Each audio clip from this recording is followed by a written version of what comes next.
आता आपल्या आवडत्या मालिकेचे संपूर्ण भाग मालिका प्रसारित झाल्यानंतर लगेचच पाहू शकता फक्त सन नेक्स्ट वर. भारतातील प्रेक्षकांसाठी मोफत सेवा.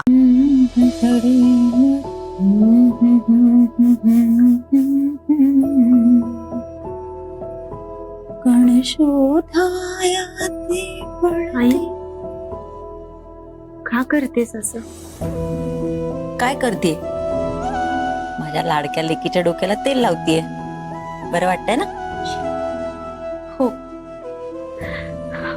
आई, लहानपणी मी अशी चिडचिड केली, कोणाशी भांडले की तू असंच नेहमी माझ्या केसांना तेल लावायचीस, माझ्यासाठी अंगाई गायचीस आणि मी सगळं काही विसरून तुझ्या कुशीत यायचे आणि झोपी जायचे.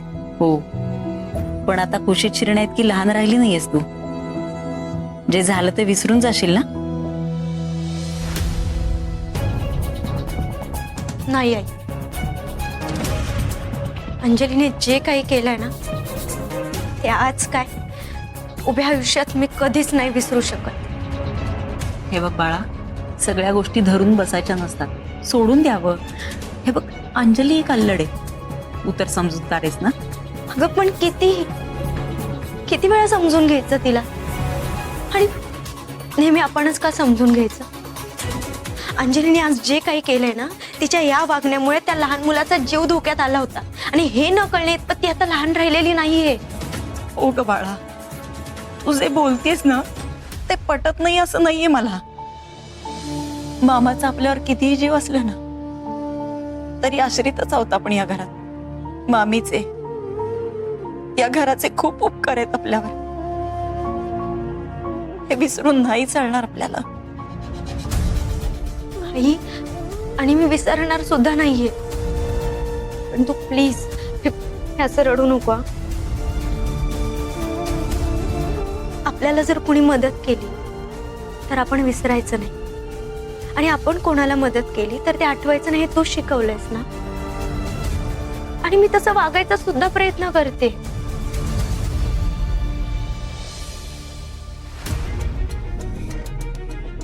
आई, सहनशक्तीची पण एक लिमिट असते. त्या अंजलीने मला आणि वरुणला अक्षरशः मूर्ख बनवलंय. केवळ त्या देवान जागीरदारला भेटण्यासाठी तिने स्कॉलरशिपचं नाटक रचलं. आणि तुला काय वाटतं, ती अल्लड आहे? नाही आई. आई, आपल्याला एखादी गोष्ट सुचली की आपण लगेच करून बसतो, पण हा अशातला प्रकार नाहीये. तिने हे सगळं प्री प्लॅनिंगने केलंय.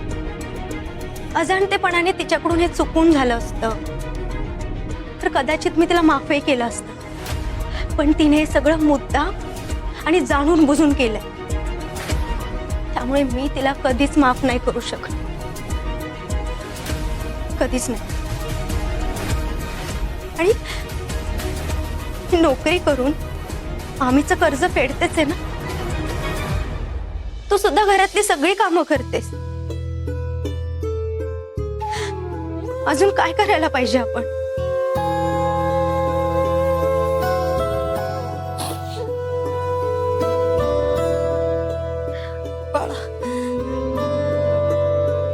पण आता फक्त मामासाठी आपल्याला. आई, मामासाठी आपण किती दिवस शांत बसायचं आणि किती दिवस हे सहन करत राहायचं, तूच सांग.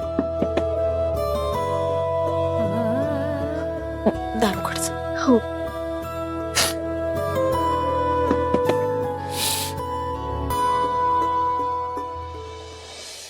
विठ्ठल विठ्ठल जय हरी विठ्ठल विठ्ठल विठ्ठल जय हरी विठ्ठल विठ्ठल विठ्ठल विठ्ठल विठ्ठल जय हरी विठ्ठल.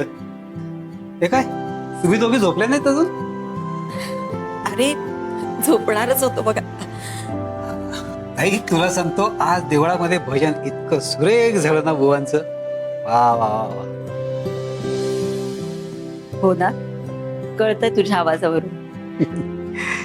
या भजनांची आणि अभंगांची गोडी लागली म्हणून, नाहीतर माझ्या आयुष्यातले कटू अनुभव मी कसे पचवले असते माहित नाही.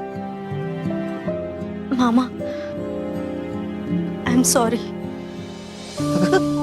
तू का सॉरी बाळा? अंजलीवर मी आज चिडले.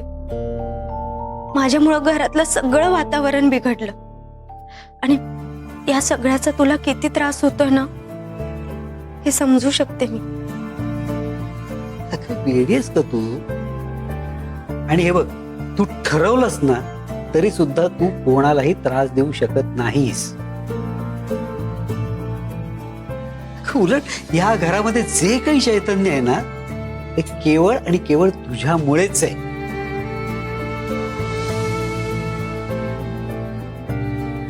अंजली आणि ललिता यांना कसं आणि काय समजावून सांगायचं? देह करी जे जे काही, आत्मा भोगतो नंतर. या दोघींचं तसं आहे. या ज्या पद्धतीने आता वागतायत ना त्याचे भोग यांना भोगावे लागणारच आहेत. बर ते ते ते सगळं जाऊ देत. हे बघ बाळा, तू सगळं विसरण्याचा प्रयत्न कर आणि तू एक काम करशील, आता जर घसा खोकतोय, थोडं गरम पाणी करून आणतेस? हो, लगेच आणते.